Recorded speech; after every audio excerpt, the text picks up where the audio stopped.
Dear student, this is the 20th video of the lesson. This is the 20th video of the lesson manufacturing industries. In 1950, China and India produced almost the same quantity of steel. 1950 में चीन और भारत ने एक मात्रा में लगभग steel का उत्पादन किया. टुडे आज China is the largest producer of steel. आज चाइना स्टील का सबसे बड़ा उत्पादक है. China is also the world's largest consumer of steel. चीन संसार का सबसे अधिक स्टील का उपभोक्ता भी है. छोटा Nagpur plate reason has the maximum concentration of iron and steel industries. छोटा नागपुर का पठार एक ऐसा क्षेत्र है जहां अधिकाधिक आयरन और स्टील इंडस्ट्रीज का कंसंट्रेशन है. यानी छोटा नागपुर के पठार पर सबसे अधिक लोहा और इस्पात उद्योग के कारखाने हैं. तो छोटा नागपुर का पठार कहाँ स्थित है? वहीं झारखंड राज्य में, पश्चिम बंगाल के पश्चिमी हिस्से में, उड़ीसा के उत्तरी हिस्से में, छत्तीसगढ़ के उत्तरी पूर्वी हिस्से में.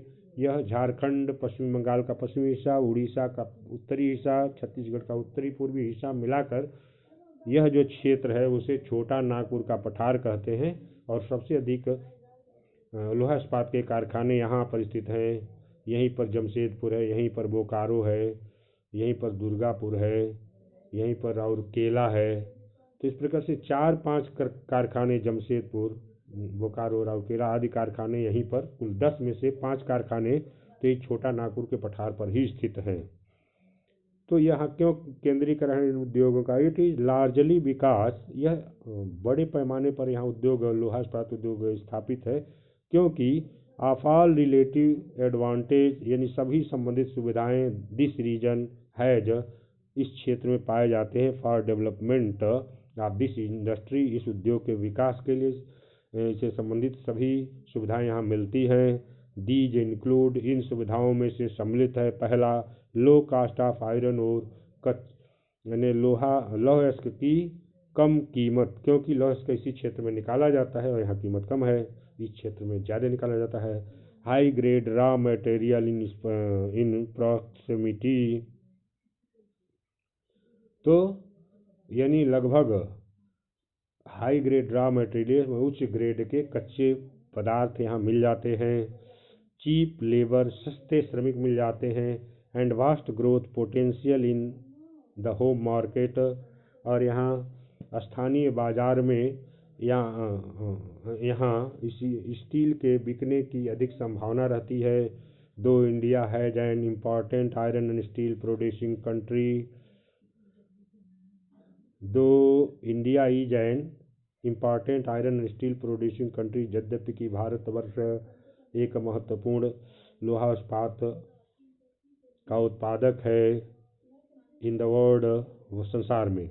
एट फिर भी we are not able to perform to our full potential largely due to, फिर भी हम इसके यानी पूर्ण रूपेण इसकी क्षमता का विकास कर पाने में समर्थ नहीं रहे हैं, क्योंकि ड्यू टू के कारण, इस कारण से high cost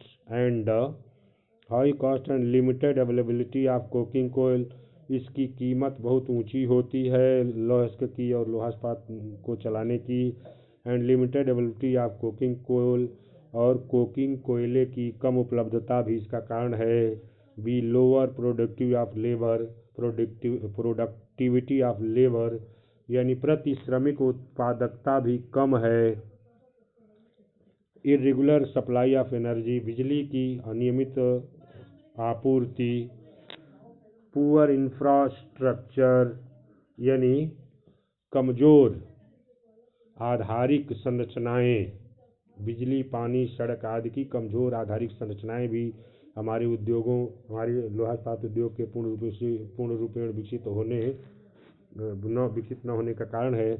we also import good quality steel from other countries, हम अच्छे गुणवत्ता वाले स्टील को, इस्पात को देशों से मंगाते हैं. However the overall production of steel is sufficient to meet our domestic demand, हमारे घरेलू आवश्यकताओं की पूर्ति के लिए फिर भी हमारा जो संपूर्ण उत्पादन है वो ठीक है, सफिशिएंट है, पर्याप्त है।